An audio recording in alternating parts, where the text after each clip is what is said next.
deconstructed these walls and I found a business. Welcome to the Deconstructionist Podcast. I'm your host, John Williamson, and this is a special bonus episode. Long time since we've done one of those. So I know a lot of you have been asking about the new theme music I've been using. It's from our dear friend, Clay Kirchenbauer, a.k.a. Forrest Clay. Clay literally has spent years working on this music, and it reflects his own spiritual journey in regards to some frustrations with the church, moments of sadness at how we treat our fellow humans, and he really puts words and music to a lot of things a lot of us have felt or are currently feeling about the state of Christianity, specifically in North America. So I sat down with Clay, and we talked about each song on the EP. It's called the Recover EP. After which you'll hear a clip of each of those songs. We've never done anything quite like this before, so hopefully you all enjoy it. You can get the Recover EP anywhere music is sold and stream it in all the usual places. And at the end is a special treat. It's a brand new song. It's not on the EP, but it's a brand new song that just released called Child of War that you can also find anywhere you find your music. So without further ado, I give you Forrest Clay. Every single week. And I gave you my money so that you would tell me what to think. All right. Welcome to the podcast, Clay. This is a special little bonus episode we're throwing out here. Thank you so much for having me. It is a privilege to finally be a guest on my favorite podcast. Well, it's cool. We got to tell the backstory about how we even met in the first place. So I think, was it the first time we met in person, an actual person at the Science Mike event? Yes. Yeah, it was. I talked to Adam on the phone after you guys used one of my earlier releases on the show. And we had talked on the phone for a while and found out that we were only 2 hours from each other. So we went down and went to that show together. And after a very fun-filled evening, I, like a schoolboy, just asked, "Can we be friends, please?" And you guys were like, "That's not a weird thing to ask at all, but sure." And and we've been friends ever since. It definitely wouldn't be weird for Adam, because Adam's just like, yeah, I'll be friends with you, sure. Oh man, that's so funny. And I think I'm trying to remember the episode specifically, but I think if I remember correctly, was it Catherine? No. Yes. From Biologos. That was right. The first time that was the first one, I believe. Yeah, I remember that now. Okay, yeah. Mm-hmm. So this has been years ago. So this is going back probably 3 to 4 years ago now. Oh yeah, for sure. If not, maybe even longer. So I'm just trying to figure out exactly when we started the podcast, and I think it was the end or beginning of 2016. I can't remember. Time is relative now, Clay, in pandemic times, but absolutely about 6 years ago or so. So so let's talk about this EP, because this has been a long time coming. You've been working on it for about 55 years. Yeah, feels like it. No, but you have been working on it for a while. And I remember one of the first times I heard some of these songs is when you came and performed before our Denver event several years ago now, and made a man covered in tattoos sob uncontrollably.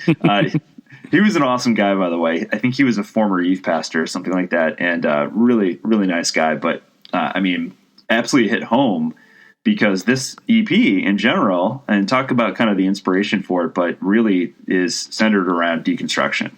Yeah. Yeah, it is. And, like many people my age who grew up in church, 2015 and 2016, I really started asking some questions. For me in particular, I had actual theological questions. For me, it started with creation theology and kind of snowballed from there. But add on top of that, all the political happenings of 2014, 15, and 16, and watching the church kind of go the direction they did, made it so much more tangibly real for me that the system that I was brought up in wasn't who they said they were. And so I just started writing songs about it. Yeah. So as a musician, I imagine that's probably how that's your way to kind of vent these things or process these things out is, through your art. Yeah, absolutely. And like personally for me, like I'm someone, I don't know where this falls in my Enneagram number, but I'm like terrified of like conflict. Like I do really bad with conflict. And so writing and releasing music that say hard things is kind of like the way I can have a chance to articulate what I'm actually thinking and feeling outside of like that moment of conflict where my brain just kind of shuts down and freezes up. You know what I mean? Like I can actually articulate a thought and have time to craft it. And so this is for sure my outlet. Yeah, that's brilliant, man. And a lot of these songs cover a lot of pretty heavy theological concepts or ideas that you're kind of wrestling with throughout the songs. And so we'll start going through these because you just released the EP. The EP is called the Recover EP. Mm-hmm. It's out everywhere good music is available. So what we'll do is obviously throughout the course of our conversation about these songs is after we finish discussing one, you'll get a chance to hear that song, and hopefully if you like it, go out and support Clay. So before we get into it, though, tell people a little bit about your musical background too. You've been in the industry for some time now, and so talk a little bit about that. Yeah, for sure.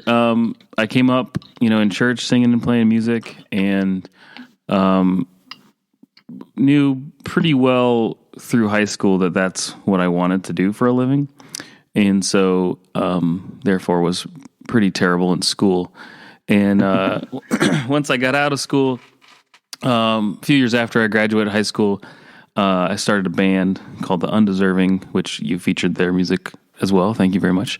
And we, very long story short, we signed a record deal with Warner Brothers.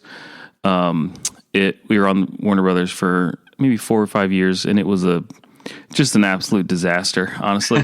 But we got to do some amazing things. And I always like to plug, I have a blog it's a pinned post on my Facebook page that tells kind of the whole story. That's like a 15-part blog. I really wrote it for me, but if other people want to read it, then that's great. And that just kind of tells my whole story of my experience on a major record label. And so we called it quits in 2012, mostly because we were just flat out broke and couldn't afford to go on tour or make new music or anything. And I've just been kind of releasing solo projects as often as I can afford to since then. And, I write a lot of songs, record even fewer, and release the ones that I can afford to. So that's kind of how things go at this point. But so I've been doing it a long time and writing songs a long time. Yeah, and it's kind of remarkable. I mean, in my various conversations with other musicians and folks who have, been signed to various record labels and stuff like that, it's eye-opening to find out just how the industry works and just how difficult it is. It really has nothing to do with talent. It has everything to do with a lot of luck, a lot of being in the right place at the right time. And just little things like the fact that like opening bands for larger bands oftentimes have to pay to even be on that tour, much less make money. You're lucky if you break even by the end of it. It's just remarkable. Oh yeah. We lost money in all sorts of different kinds of ways. I can tell you a story very quickly. We did a festival. We didn't play a lot of Christian shows. We did not have a Christian deal. We had a mainstream deal, but we every now and then we would play like a festival or something like that. And we had a show in St. Louis. There's a big festival. I don't remember the name of it, but we had just put out our record that we made when we were on Warner Brothers, but we had to put it out independently.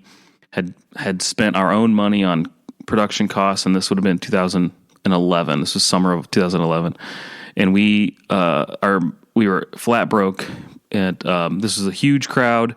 Our manager was like, "Hey, you guys need to go I'll pay for you guys to go play this show. It's a 5-song slot in between Stephen Curtis Chapman and Jeremy Camp. And it'll be like maybe 8 to 10,000 people, and you get 5 songs, and then you're going to sell tons of records, and it'll be like a little kickstart for your record release. So we go out, we drive the 10 hours. When I say we were flat broke, I mean, we were broke. We were like just scraping by. And so like just going out to St. Louis from Ohio, gas in our big van and hotel room for the night, all that stuff. Like it all costs money, And so we get out there. We go on right after Stephen Curtis Chapman, play our 5 songs. Everything goes great. And all we have left to do is wait for Jeremy Camp to finish and for the masses to come to the merch tents. We got our merch table set up right between Jeremy Camp and Stephen Curtis Chapman. I mean, this is going to be like perfect. Well, a few songs into Jeremy Camp's set, gets a little breezy and starts to drizzle a little bit, and then we hear the sirens, and all of a sudden it is like tornado warning, and we watch the crowds just like, I mean, they shut the show down, and crowd just like dads with like lawn chairs in one hand and 2 kids in the other, just like running for the exits, and we're just sitting there in the merch tent going, oh no. And so sure enough, I mean, they shut the event down, and everybody just left. And so we had to call. I remember we like basically just drew straws to who's going to call our manager. And cause he was the one that forked over the several $1,000s for us to play. And he's like, how many records did you sell? And I was just like, 4. And he was very kind and gracious. We told him what happened, but it was just like that was a microcosm of our career, basically. Just awful luck. Oh, yeah, man. Terrible. So, fast forward to a few years ago when you're starting to write this material. When you sit down to write a song, do you typically, because a lot of this is based on piano, so do you typically sit down at the piano to start crafting songs, guitar? Like, do the words come first, or does the music come first? For me, it's a lyrical idea that I match the musical production and melody with, generally. So I'll have an idea that hits me, and then for this project, it's mostly piano, but I'll either figure out piano, guitar, or whatever, and then kind of try to bring the song to life from that point on. Very cool. And one of the things I thought was really fascinating is to kind of see it, because you allowed Adam and I to kind of hear it in its rough stages. So I heard some of these demos like years ago, and to hear them in their final, realized version with all the orchestrations and things added to it, I thought was pretty cool to see kind of the evolution of the song. So what made you decide to kind of have the base of it be on piano and then to add in some of those, other effects after? One, this is an unsatisfying answer, but cost. It's expensive to make a full production album, and so I just thought this material. It's a sad record. It's not something that is. I'm not. There's no sugarcoating it. It's a song about. It's a record about. Like leaving your home, and it just felt like if there was something that if there was a project that I could kind of get away with a more raw production level, that this would be the one. And I think it worked out beautifully. So absolutely. Yeah. I was going to say, I would have assumed that was the game plan from the beginning. I think I've always been a big fan of kind of more stripped down songs, like, and by that I mean just like guitar, bass, drums, piano, yeah, the standard instruments. Like, I don't get me wrong, I love like the big overproduced stuff, with the all the electronic music and gadgetry added to it. Like, I do love kind of an overproduced big full sound as well, but I think the songs that stand the test of time are typically the ones that are more stripped down, that you can't really nail down like when it was made per se. Like, for sure. And the example that I always give is like, you listen to some like old Beatles stuff, like especially like in the later half of their career, and it really stands the test of time. Versus like George Harrison's album that he made in the mid '80s, it sounds very '80s, Yeah, for sure. So like, I think the stripped down stuff, I think as a result, like is more, I don't know. It's less, I think, I don't know what the way I'm trying to describe it, the word I'm looking for, but I think there's more less universal. to hide behind. Yeah, there's less to hide behind, and so when you strip a song down, you get to really see the quality and the craftsmanship of the melody and lyric, and those are your bones to any song. And so, that's something that I've always gone into any of my work in the forefront of my mind, is having that, like the melody and lyric is the number one thing, and making sure that those are authentic, honest, and done in a way that will, capture people's attention as best I can do. Yeah, I'm such a huge fan of good lyrics. It's when done right, it reads like poetry. And speaking of which, the lyrics on this EP are incredible, and I think a lot of people will identify with them. Which was the first song that really kind of came to fruition out of this EP? I believe it was "Recover," the title track. I was sitting kind of down in this in my basement here, which is where I do a lot of my writing, and that song, that one's one that kind of came out in like 10 minutes, like the whole thing, start to finish, in just a flood of tears. And I wrote it sometime in 2016, either I don't know if it was before or after the election, but it was during all of that time. And I just had this moment where like that this song was just kind of like my expression of pain, and just kind of watching everything that I thought I knew kind of unfold and unravel, and which is a word that so many people have used. It was an unraveling for me.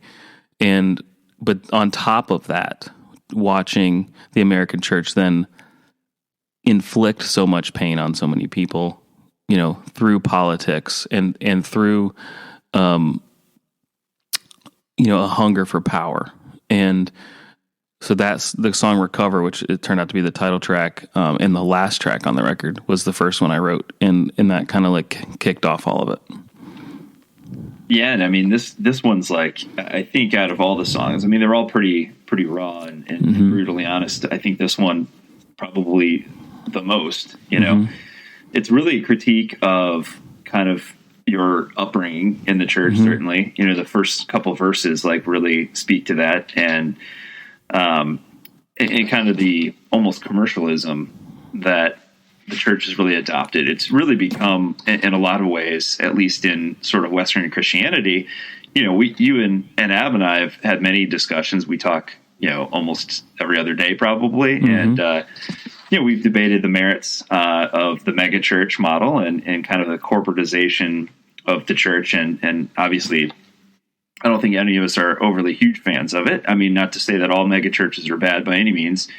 There's certainly, the ability to do things as a megachurch, obviously, and the ability to fundraise and things like that, that smaller churches couldn't do. But on the other hand, obviously I think the attraction to staying alive and making money and putting butts in seats kind of tends to take over at that point, and that's where things tend to kind of veer off the tracks. And I think you talk a lot about that, in this song.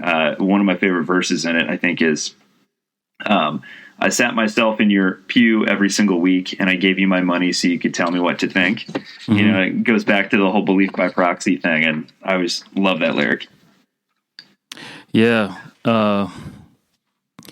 It's so common that in the church that we don't teach people how to think at all. We don't teach people logic and reason, and so much of even like church history is filled with half truths and important parts of the story left out.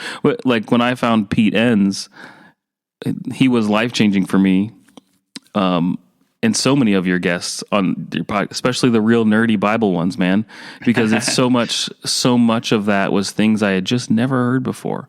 And that changed and reshaped what I thought of the Bible. And then once you kind of get that information, you're like, oh my goodness, there's so much value in this. And but it changes and it shapes the way you think about everything. It's your whole worldview that tends to shift when it has been based on like kind of a single interpretation of Scripture, and then it just unraveling is what happens. Yeah, absolutely. So talk about the opening track on the EP. It's probably one of the more hopeful ones. Let me take that back.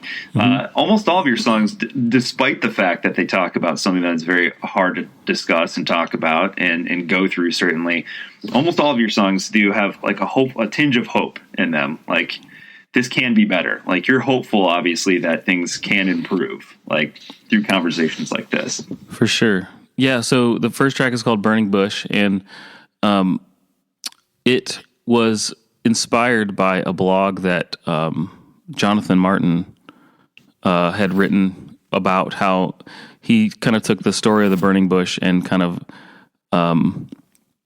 revisioned it in a sense that so many of us are leaving the tribe of our parents, and that we kind of have a calling that is similar to a calling that our parents may have felt, but it's like a calling in another direction. And so this originally was going to be towards the end of the EP, and then we kind of decided that it worked best as the opening track because it's only like a minute long, and it worked best at the beginning because, in a sense, that is what I went through, kind of whether or not I was realizing it or not. It was like I had this burning bush moment, the minute I started writing Recover, that these are things that I need to say, these are things that need to be said. And that so it just kind of worked as this opening track.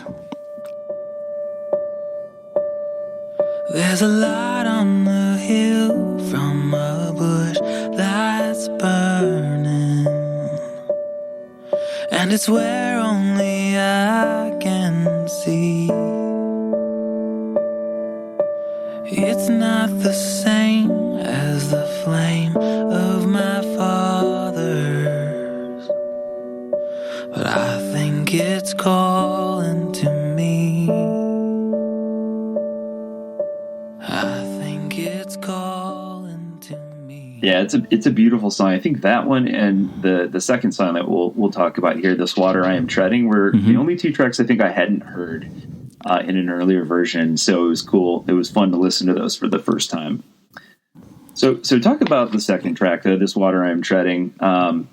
It's kind of this song about like kind of feeling hopeless and helpless, and but at the same time kind of grounding yourself in something you can hang on to, which is love. Right. Yeah. So this is a song that my brother and I wrote. My brother actually started the song, like 7 or 8 years ago. And oddly enough, I was going through some old YouTube videos yesterday of his original demo of it was in the background of this YouTube video, and I thought it was so funny. And what we did is we kind of revisited the song. We always wanted to put it out in some way, and just didn't have a place for it. And this EP just felt like the place for it. But it absolutely, it's about the moment that you come to the realization that like it's all crumbling and you just feel helpless and hopeless. And you just feel this is probably the saddest song on the record, right? And at the end, you're right. We tie it into like, there's still love. We can still love each other. We can still make the places and the people around us, better. And so, but it is a song that's just really about those first few like days and months where you just feel like there's no hope in sight and that you don't know where to go from here. to my surprise.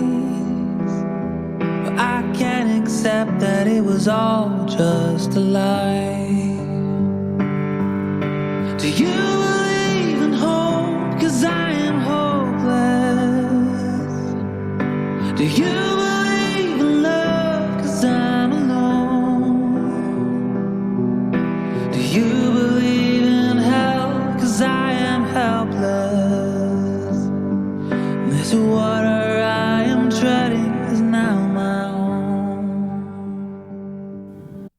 Be honest. Are you completely obsessed with your shoes? Have you been known to talk about your shoes to friends, family, and people in line at the grocery store? If not, then you probably don't have Rothy's. Because when you have shoes that are comfortable, washable, and come in tons of styles and colorways, obsession is basically mandatory. Just ask the millions of women who wear Rothy's every single day. You may have heard of the Point and the Flat from Rothy's, but they also make insanely comfortable sneakers, loafers, ankle boots, and more. Plus, every single Rothy's product is made with sustainable materials, like plastic water bottles and marine plastic. So not only are they comfortable, washable, wear everywhere shoes that look great on your feet, they're great for the planet too. Step up your shoes and accessories this spring and get ready to be asked, are those Rothy's? And for a limited time, you can get $20 off your first purchase when you go to rothys.com/comfort. That's $20 off at rothys.com/comfort. Yeah, great track, man. Moving on to the next song, this is one of my favorites, and this is one I got to hear in its early stages. So, by the way, I loved what you did in the first couple verses here, because I did notice that you talk about, first of all, the song is called "Does God," and in the first verse you talk about, you're just kind of asking questions like, does God have a face? Does God have a body or even a name? And then you say he at the beginning, and then you switch in the middle of the verse to she, which I thought was awesome. Yeah. Obviously that was intentional, right? It was intentional for sure. This is the last track that I wrote. This is the last track I wrote for the EP. This one took a while, but I think for me it was kind of one of the rare ones where I feel like this is. I'll say this, it's my favorite song I've ever written. It is not one that took 20 minutes, which are generally I feel like the best songs I write. This one took 8 months to really craft. The first 75% came out immediately, and then that last 25% was just really kind of getting it nailed down. And there was so much I wanted to say about God's gender was one. And I wanted to keep the song about, yes, the question, it's called Does God? The question of does God, are all these things that we learned about God true?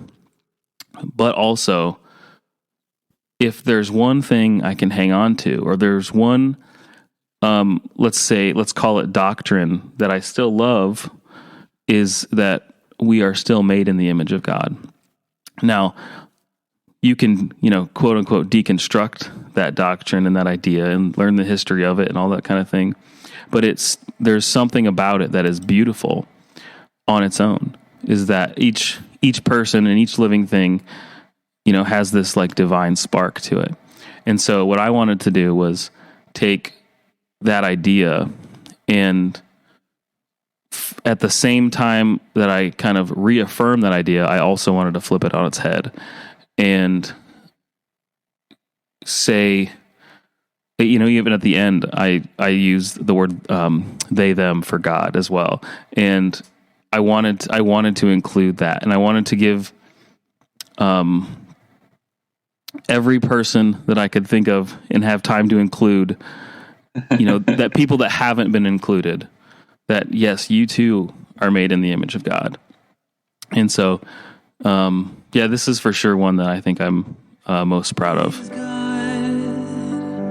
Even here, does she care that I doubt? Does she care that I fear? Something tells me God will survive. So take a breath, breathe it in.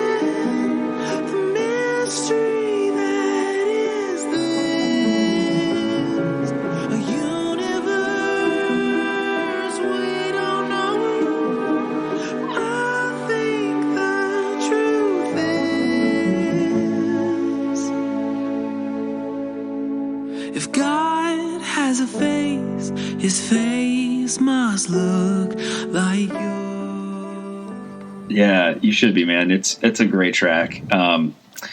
Yeah, I love that one. And the other one I love is the one right after that, of course, O Church. Mm-hmm. And I believe, I'm trying to think, it was either this one or it was You Must Go, which we'll talk about here in a second, that made our friend cry. But yeah. It really could have been any of them. But so talk about O Church, because O Church is really the one that I was kind of referencing earlier. That's really a critique of what the church as a physical building has seemed to become over the years. Yeah, and this one was probably the hardest one to write. This one, for sure, I wrote like the night after the election in 2016. This was like that night, and it was kind of like, okay, this is that realization that it my worst fears were coming true. You know what I mean? And it wasn't even about like who got elected and who didn't. It was about the spirit in which I felt like the church had taken that demonized people that didn't deserve to be demonized, and it uplifted people that certainly, for me, were the opposite of the Jesus that I grew up learning about, and the harm that caused. And so, O Church, when I actually first wrote it, all of the, I guess the pronouns I used were like you. I kind of separated myself from the church. So like the first line is, "O Church, when did we lose our way?" And when I first wrote it, those were all yous. And so I wrote it from like as an outsider. And then after sitting with it for about a year, I decided that I needed to examine how I played a part in all of those, and all the things that the church did. And it felt way less vindictive if I included myself, and I changed those words to we. And I think it works a lot better that way, because it, like I said, it's less vindictive, and it's more taking ownership and taking responsibility for the part that I played, for sure. No church, when will we ever see?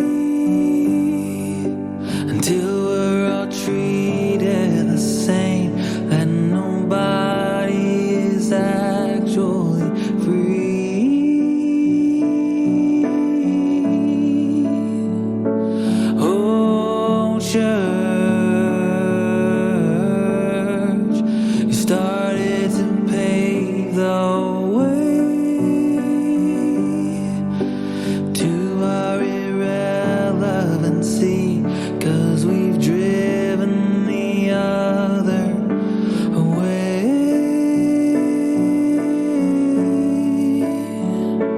'Cause we sold our soul for a little bit of power and control, and we left a hole. Yeah, absolutely. So was it intentional to place You Must Go towards the end? You know, like tell me a little bit about like what the thought process was behind the order in which you kind of placed the songs. Yeah.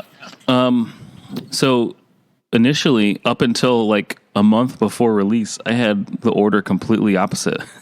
I actually really? I had Does God was the last track. I almost had them in the order that I wrote them.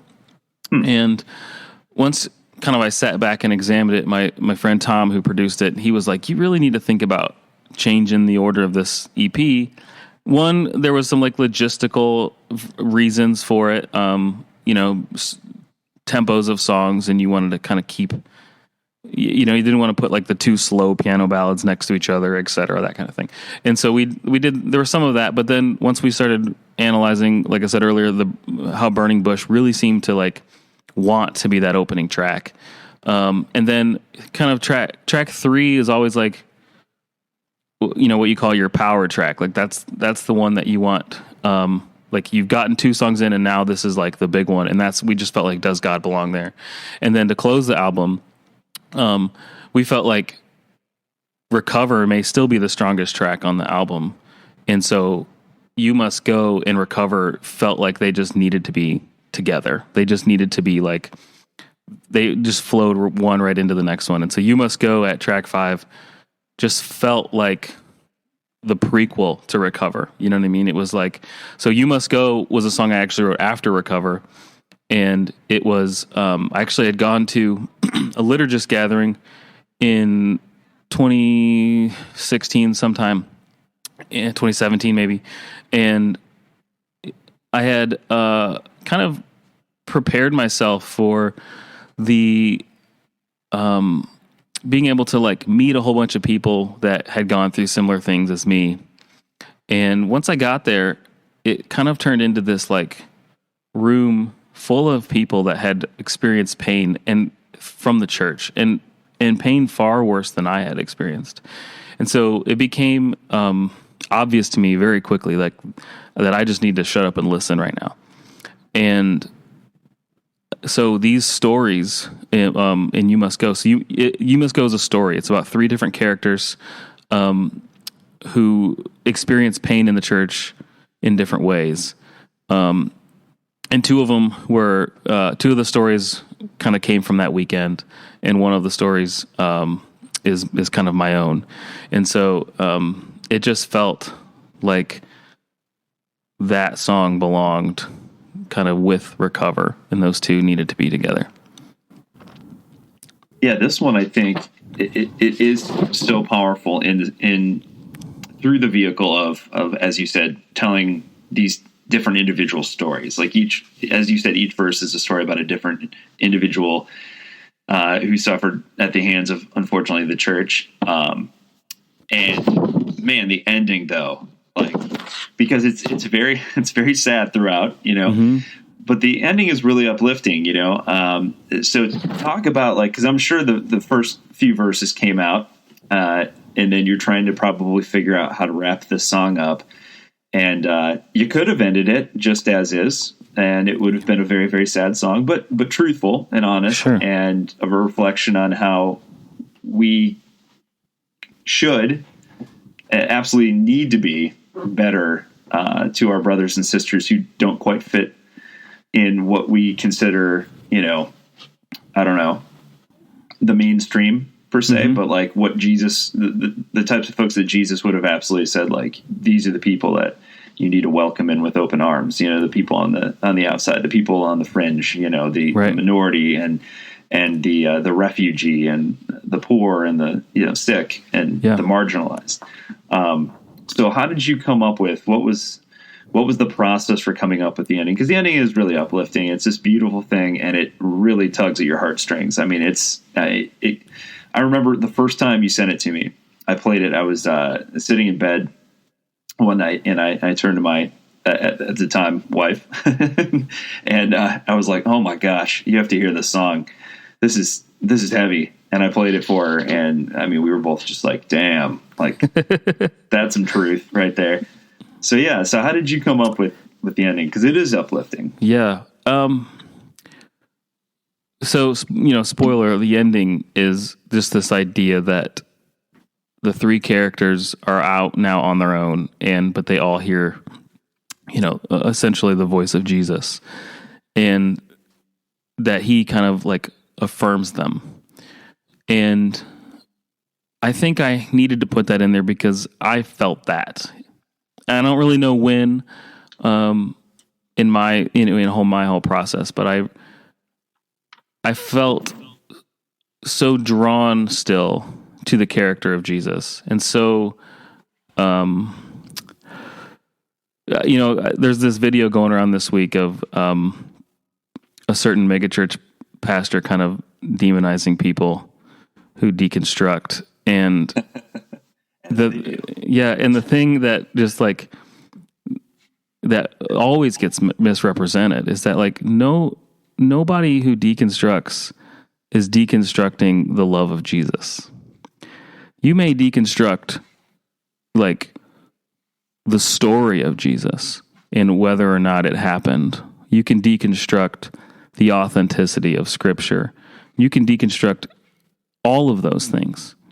But like the actual character of Jesus, of one who affirms everyone on the outside, that is something that sticks with me now.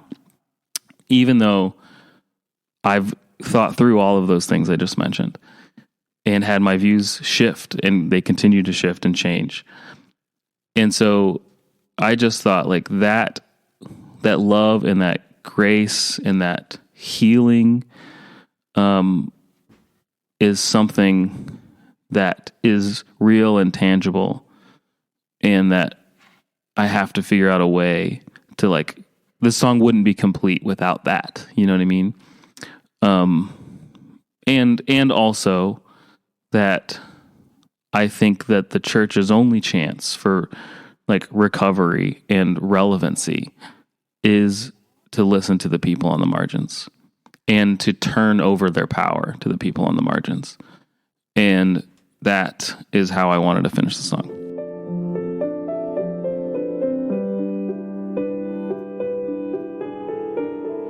John was young and driven with a heart of gold. Finished seminary, married, found a church he could go home. Made a living, giving dying folks a shoulder and a hand, until he told his leaders that he had some feelings for another man. And they said, John, you must go and take your broken heart and walk it to the door. We know you're hurting and you've been giving, but now you're damaged goods and you gotta give some more. John, we love you, but we can't love you. You must go. It's perfect, man. Yeah. Really speaks, puts into song a lot of thoughts that I've had since Adam and I started this project almost 6 years ago now, or 6 years ago, whatever it was. Long time. We're old school now, apparently. We're the OGs, which is weird to say. There's a lot of new ones out there, but we're old school. But yeah, it really puts into music and puts into this beautiful story, things that I thought for a long time. I think you put it so well. Like I've never had an issue with Jesus or any of Jesus' teachings. I think it's probably the best way to live, you know? Yeah. You should love other people, love yourself, and selfless love too, love without strings attached. Mm-hmm. And that's a difficult thing to do sometimes. But that's part of the challenge, right? And so I've never had a problem with that. What I have had an issue with is some of the church doctrine that once you start digging, you can't unsee the fact that a lot of these things that we take as, fact is not, in fact, the way that the early church viewed certain things, and you can get in all sorts of things like atonement theory and views on hell and heaven and the afterlife and all sorts of things. And those are the types of things that I think most people, yourself included, myself included, really have been struggling with over the years. And not even struggling with at this point. I can't even say I'm necessarily struggling with anything. I'm just in a different place. Yeah, I've just evolved to a different place. Yep. And, I've taken more ownership over my own faith. And, yes, my beliefs have changed a little bit, but it's all been based out of, just wanting to know more and learn more and see how the original church kind of viewed, even the Bible, for example, right. And like how they read it and things that they may have taken literally and other parts that they may not have taken literally. And like, how did they view this? What did this mean to them? What did these stories mean to them? For sure. And so like, if anything, we get accused as folks who have going through deconstruction as folks who take things less seriously. You don't take the Bible seriously. No, I take it more seriously, to the point where I have done an absurd amount of research into it and talked to people far smarter than myself who have spent lifetimes studying it, just because I take it so seriously. Mm-hmm. So I appreciate you, putting into words and into song what so many of us probably have felt for a very long time. So well done, Mr. Clay. Thank you so much. I appreciate it. Yeah. Any other last words? Because I know we kind of started off with the Recover at the top, even though it's the last song. So any last thoughts on anything else you'd like people to know about this project? Well, it's a labor of love. My producer and good friend, Tom Doherty, and my other good friend, Mark Evitz, who did all the string work on it. Like they wouldn't have been possible without the two of them, who worked really hard on it, and it just would not be possible without those two guys. And other than that,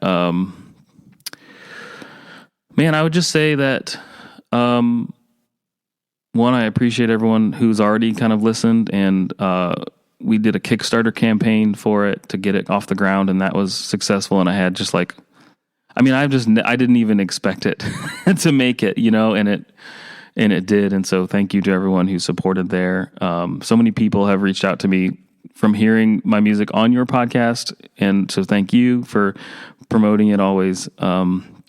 So yeah, I think we covered everything on the record, but I would just say I'm honored and privileged to kind of be able to share it, and I just hope that I hope that people enjoy it, and it can do some good wrecking. Yeah. Yeah, and I think now is probably a good time to mention the fact also that I probably should have mentioned this up top, but you may have noticed, if you've been listening to the podcast for a while, that typically we got into the rhythm years ago of using a different artist on every episode, which is fun and exciting, but also very time consuming for me because I have to reach out to a ton of different artists trying to beg for permission to use their awesome music. And that takes up a ton of time. And also, like, there just wasn't really anything that existed out there from a thematic standpoint that really fit as like sort of more so permanent theme music until now. And so you may have noticed that on the last several episodes, we have had theme music for really the first time. And so Clay has graciously allowed us to use some of his songs off this EP to use as our now go forward kind of theme music. So thank you for that as well. Man, my pleasure. I'm honored. So I appreciate it.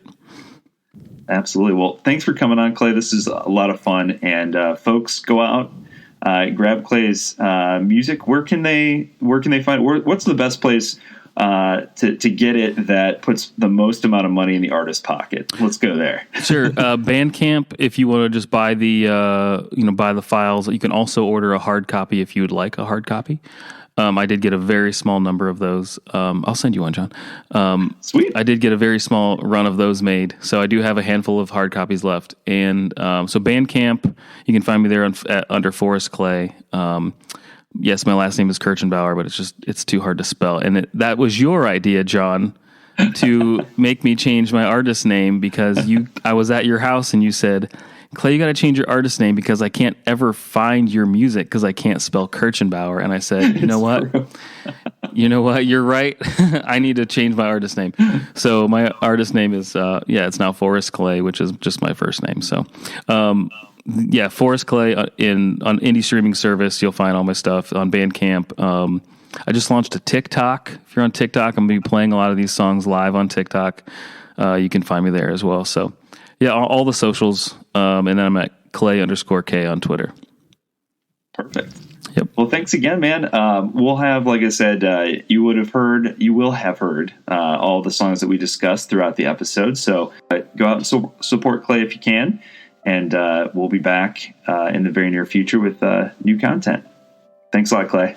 Awesome. Thanks for having me.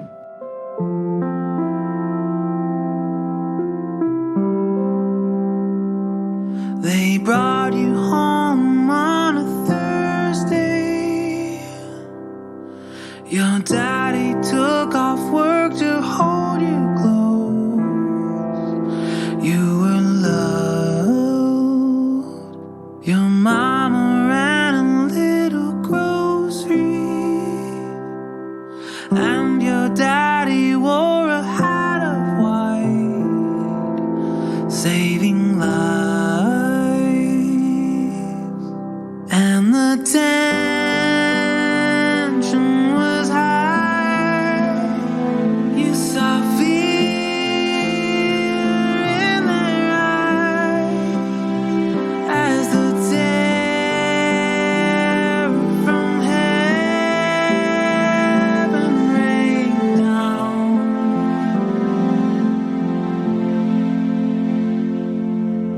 Child, the only hope for you tonight is a peace that you'll find on the other side. Resilient you are, we can hear your cries, but the world we'd rather watch you slowly die. Child, you are so much more. Oh, child of war.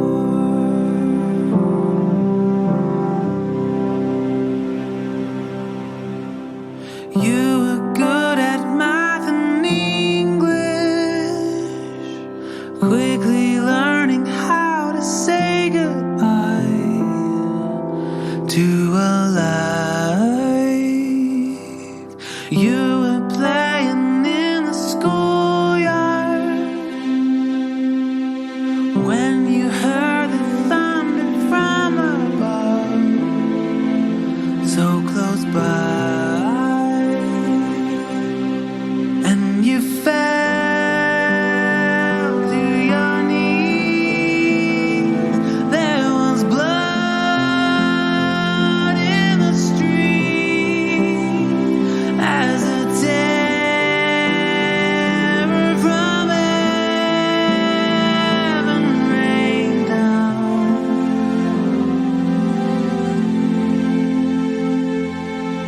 Child, the only hope for you tonight is a peace that you'll find on the other side. Resilient you are, we can hear your cries, but the world we'd rather watch you slowly die. Child, you are so much more. Child of war.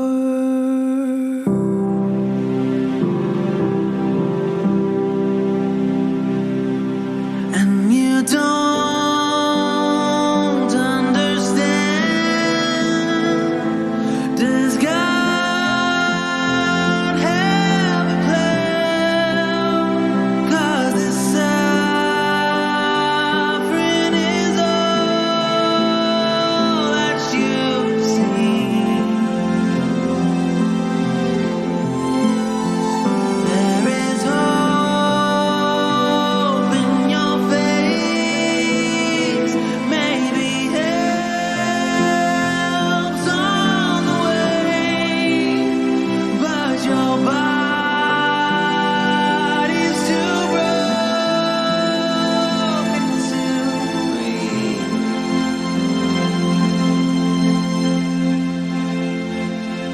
Child, the only hope for you tonight is to find your mama on the other side. No more bombs to drown her lullabies. Finally safe and